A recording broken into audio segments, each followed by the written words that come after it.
Hoje chegamos ao capítulo 23 e talvez para muitos este seja um capítulo que não tem muito a ensinar, já que se trata apenas de detalhes de um sepultamento, sobre uma negociação da compra do túmulo. Na verdade, este é um tema que talvez até hoje muitos evitam falar sobre.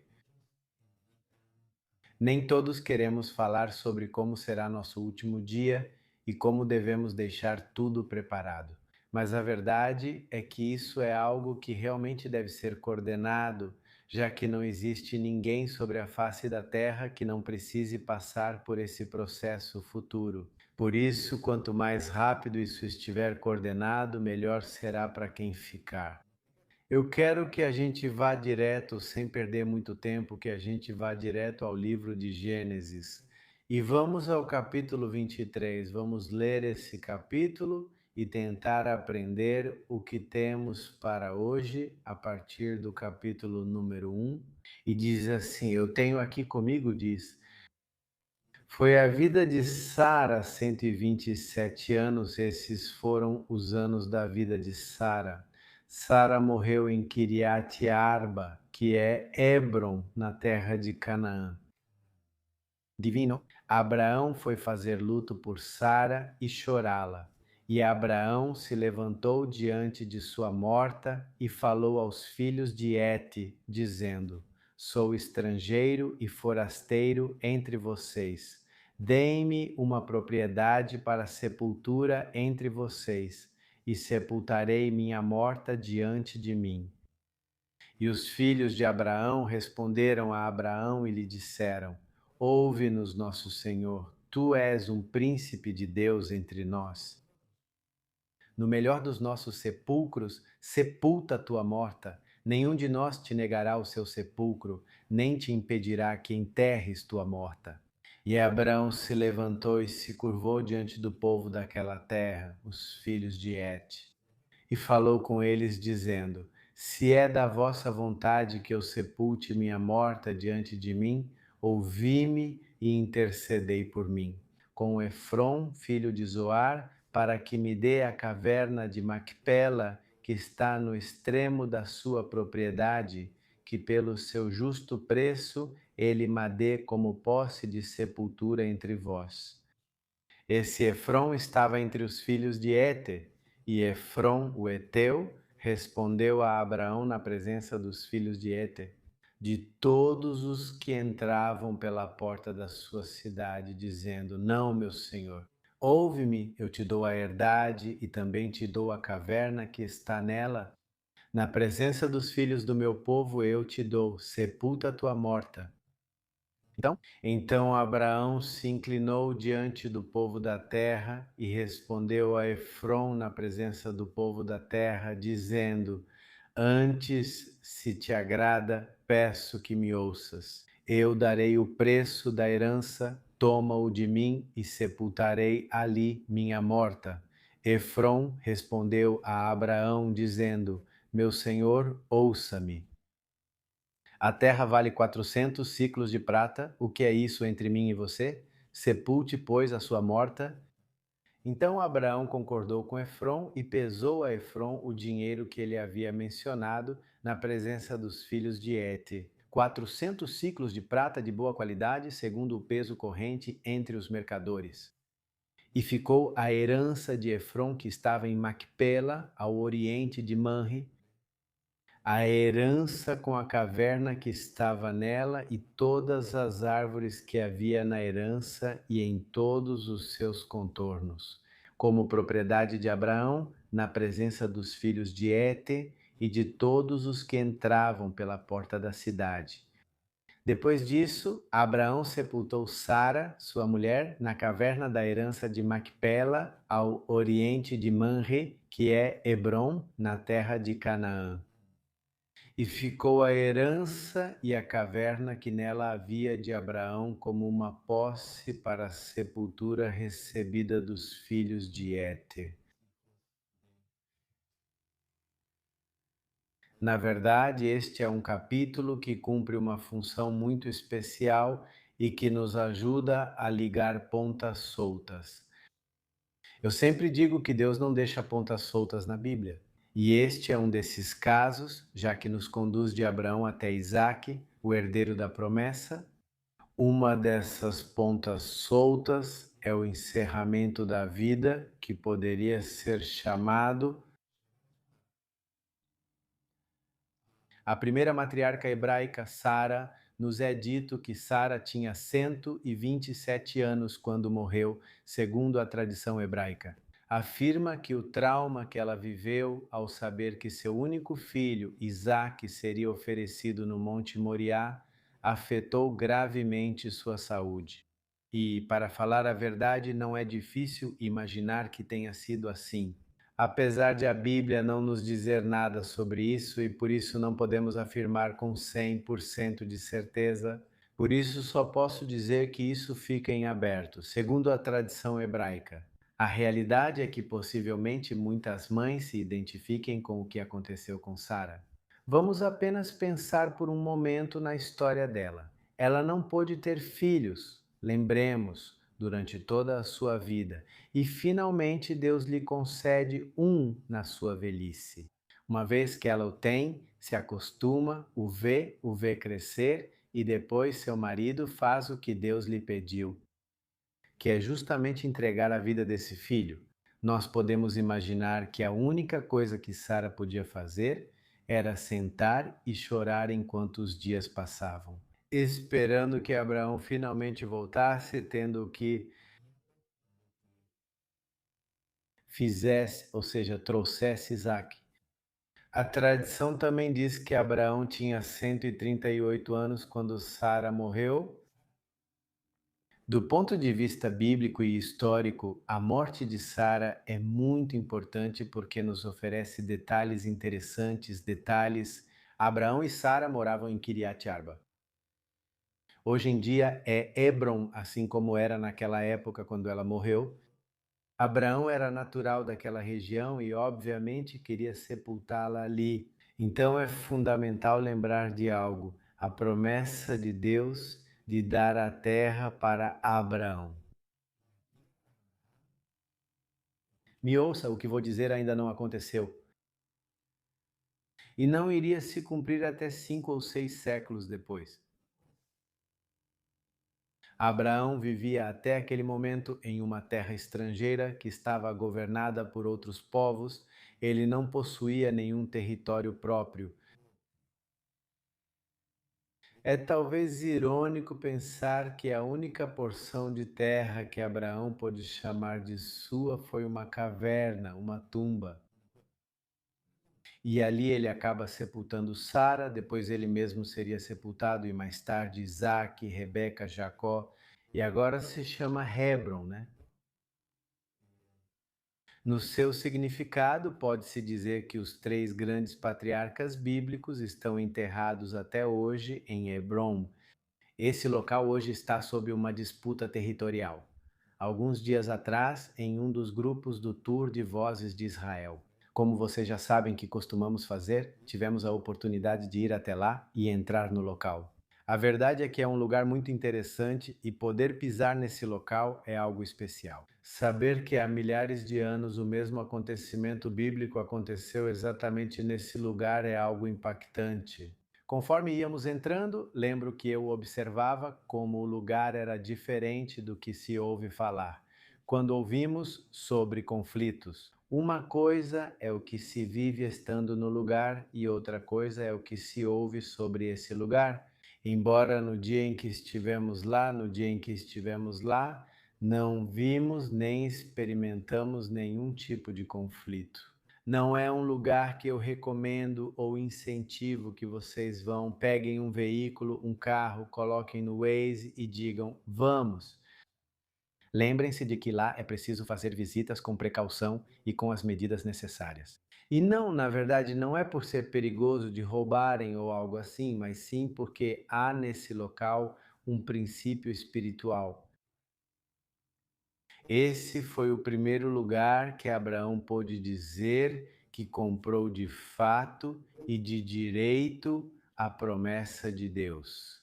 E como todos sabemos, o inimigo sempre se opõe ao que pertence a Deus e aos seus filhos. E é por isso que há tensão. E esse setor geográfico especificamente, já que também parte de Hebron hoje está nas mãos dos inimigos de Israel, então também é interessante lembrar que quando Davi, lembrem-se, o rei Davi é coroado, as tribos de Israel vêm coroá-lo em Hebron. E é aí que essa cidade bíblica se transforma na primeira capital de Israel. É interessante que ele faz isso onde repousavam os restos, para dizer de alguma forma, dos fundadores da nação de Israel. Agora, este capítulo não nos fala apenas sobre a idade que eles tinham, mas também nos dá detalhes da negociação. O que acontece com essa questão da caverna de Macpela?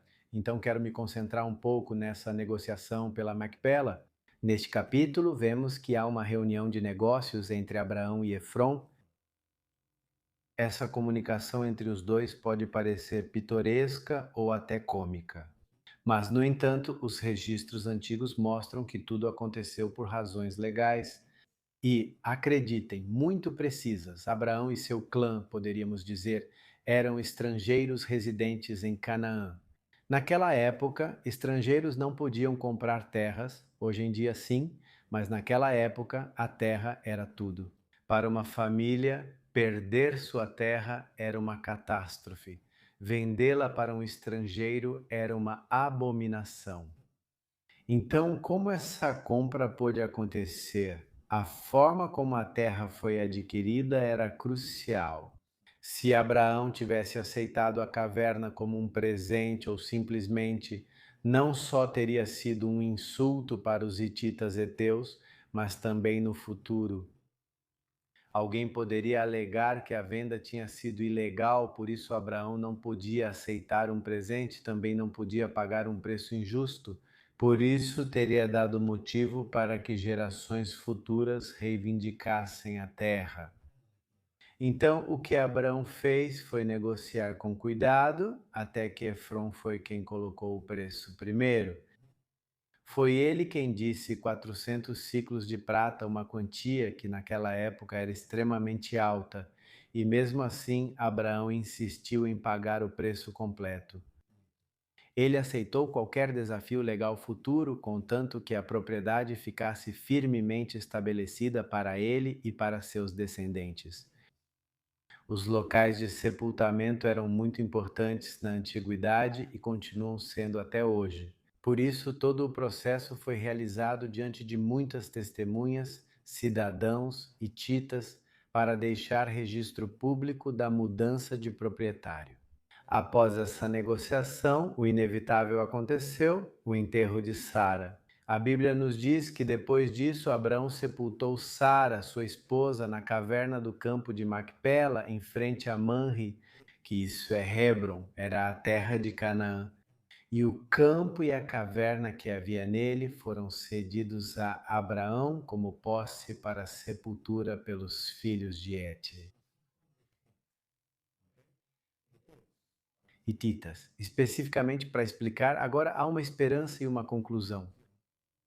O que poderíamos pensar, o que poderíamos, como muitos hoje em dia, o que poderíamos, para aqueles, pode-se dizer, personagens bíblicos tão significativos, não é que tudo ficou naquele sepulcro, não é assim nem para eles, nem para nós, nem para nenhum ser humano de qualquer época, daquela época ou de qualquer outra época. No livro de Mateus, no Novo Testamento, o próprio Jesus disse no capítulo 8, no versículo 11, vocês vão encontrar que está escrito: muitos virão do Oriente e do Ocidente e se sentarão à mesa com Abraão, Isaque e Jacó no reino dos céus. Muito interessante. Quando o ser humano morre, o espírito pertence a Deus. E aqui nesta terra fica o corpo, que é uma morada temporária que se desfaz, mas fica esperando o momento da ressurreição. Os crentes no Messias, ou seja, em Cristo Jesus, aqueles que morreram, terão um corpo transformado e receberão novamente o seu espírito. Essa é a esperança do povo de Deus, que tem consolado e confortado os crentes de todos os tempos.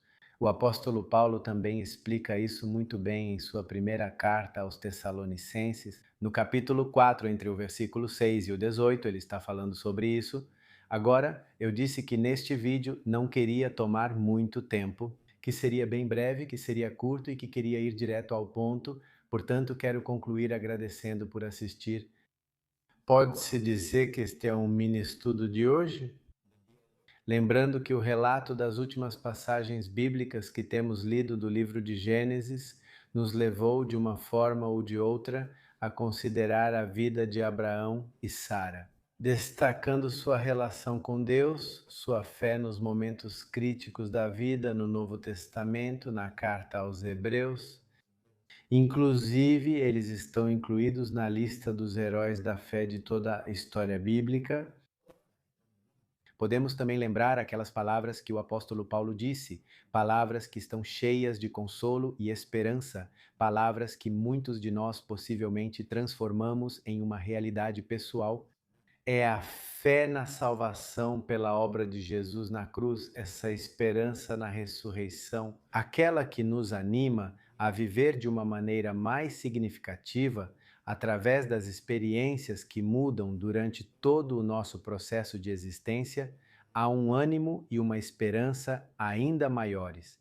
Da mesma forma, essas mesmas palavras nos preparam para enfrentar a passagem desta vida para outra, que é chamada de vida eterna.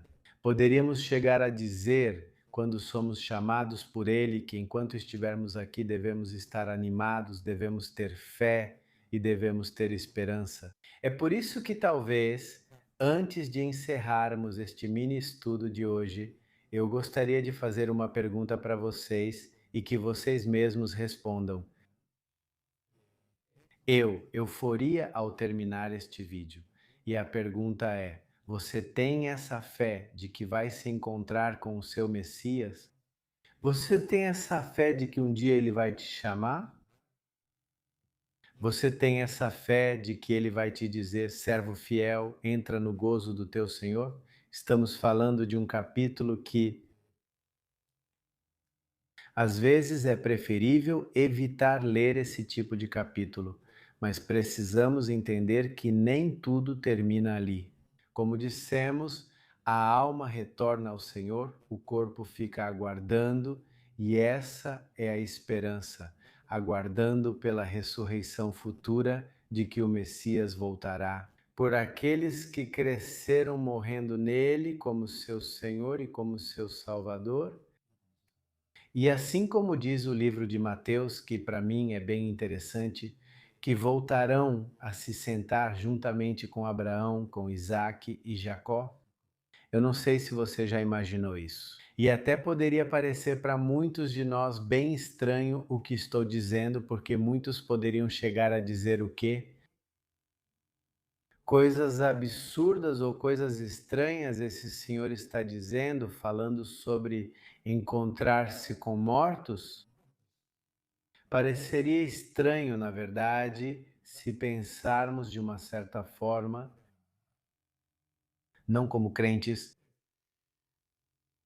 pareceria estranho, mas é o próprio Jesus que está nos dizendo que vamos nos sentar com eles, que vamos estar à mesa com eles. Aqueles que creram no Deus de Israel se sentarão à mesa com eles, e essa é a esperança que temos. A Bíblia também nos lembra que quando preparas uma mesa diante de mim, na presença dos meus adversários. Lembram daquele livro de Salmos que nos recorda essa história? E diz que até mesmo naquele dia, o próprio Messias será aquele que estará servindo a mesa. Então eu imagino uma mesa enorme, enorme, enorme, com um monte de gente e, possivelmente, quando vierem me servir o prato, eu possa ver as marcas em suas mãos. O livro de Zacarias diz: verão aquele a quem traspassaram e chorarão amargamente. Mas já nesse momento nós não deveríamos chorar amargamente, não por tristeza, mas simplesmente nesse exato momento. Ao ver essas marcas, deveríamos estar alegres porque nossa muralha, nossa esperança, esperou até o fim. Assim como diz o apóstolo Paulo a verdade quando fala aos coríntios a verdade, todos correm a corrida, mas nem todos chegam à linha de chegada primeiro. A coroa e o prêmio são levados por apenas um. Por isso, acredito que toda essa corrida e vida em que estamos segue esse princípio. Em nenhum momento deveria ser prometido que tudo vai ser fácil, tudo vai ser plano, que tudo vai ser sucesso, que tudo vai ser bênção, porque não é, é isso, não vai ser. Por mais que nós venhamos ao Messias, isso não vai acontecer. Não é isso que ele nos diz. Quando o Senhor chama Abraão e lhe diz: Eu te darei, vou fazer de você uma grande nação. Ele não viu o que Deus lhe prometeu, mas sim as suas futuras gerações viram. Abraão não pôde ver isso, mas hoje nós lembramos dessa história daquele grande homem de fé. E aquele grande homem de fé teve uma grande esposa de fé. Sara, como acabamos de ler, ela chegou ao seu fim, possivelmente aos seus últimos dias.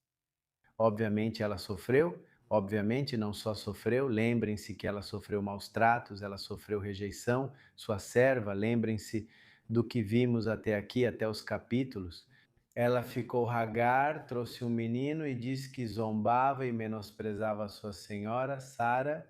Então era muito triste para Sara ser a senhora do lugar, foi muito triste para Sara, até aqui vimos tudo isso, foi muito triste para Sara chegar a um lugar e onde o próprio marido dela, que ela mesma está ouvindo dizer, ela não é minha esposa, ela é minha irmã, e a entrega naquele mesmo momento para um homem que não é ela, que não é seu marido, desculpe, para um homem que não é seu marido. Ou seja, imaginem a tristeza de se sentir entregue pelo próprio marido, a tristeza de se sentir enganada, a tristeza que ela mesma sentia.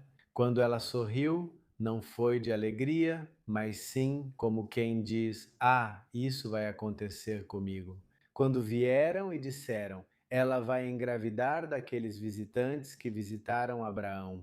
E Sara estava ouvindo por trás e ela sorriu e disse porque ela riu: Ele vai se chamar Isaque, vai ser Isaque, seu filho.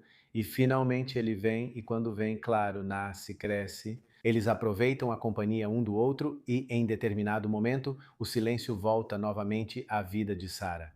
O sofrimento, a tristeza. Quando finalmente o tenho, me tiram. Quem faz isso de novo? Meu marido? Então, nós podemos ver na vida dela uma vida um tanto sofrida, uma vida um tanto complicada, e essa é a vida do crente.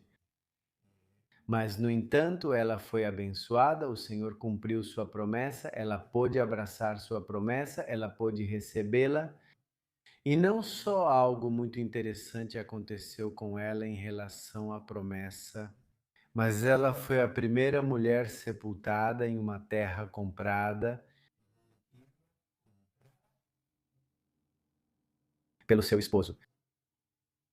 Que seria o início da promessa, poderíamos dizer que foi as primícias do que temos ou do que viria sobre a promessa. Ou seja, ela não foi apenas quem deu à luz a promessa física de trazer uma bênção ao mundo, de que em Isaque seriam abençoadas as nações, mas também ela foi a primeira a possuir a terra para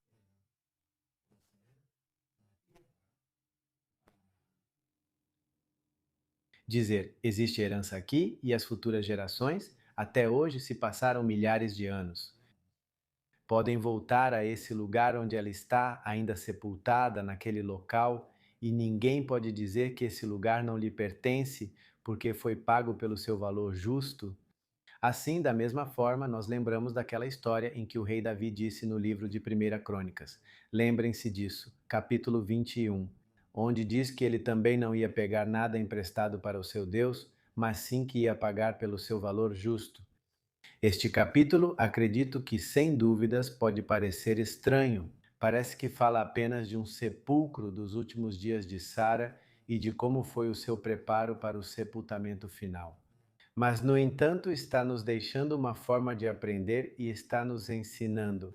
Talvez muitas coisas que agora estão passando pelas nossas cabeças e que estão nos fazendo pensar sobre o nosso futuro, inevitável que há coisas que deixamos para trás e sempre vai ficar um legado, então a pergunta é: qual é o legado? O que posso te causar? Com a esperança no Messias, qual legado você deixa para quem vem depois de você? Encerramos o estudo de hoje sobre Gênesis 23. Também estamos em datas importantes. Neste mês, muitos de vocês em diferentes partes do mundo estão celebrando dias especiais. Nós aqui também estamos celebrando.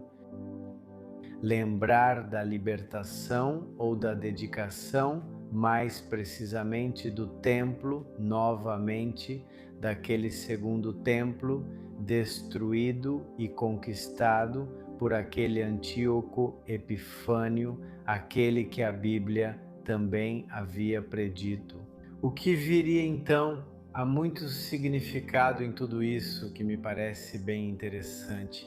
Que façamos uma pausa, e mais especialmente nestes dias, uma pausa do que fizemos durante todo este ano que passou, o que aprendemos durante todo este ano que passou e o que precisamos mudar urgentemente no próximo ano em que vamos entrar. Mas há algo muito importante, lembrar que nossa esperança está nele. E como eu sempre digo, e sei que muitos de vocês vão se reunir nesses dias, sempre digo que esses dias são muito importantes, esses dias são muito chave, mas lembremos que Jesus não veio para que celebremos seu aniversário, mas sim para que celebremos sua morte e ressurreição. Obviamente o dia do seu nascimento é importante, mas é mais simbólico o cumprimento profético da parte de Deus. Não vim para fazer a minha vontade, mas a tua, e ele morreu numa cruz pelos nossos pecados.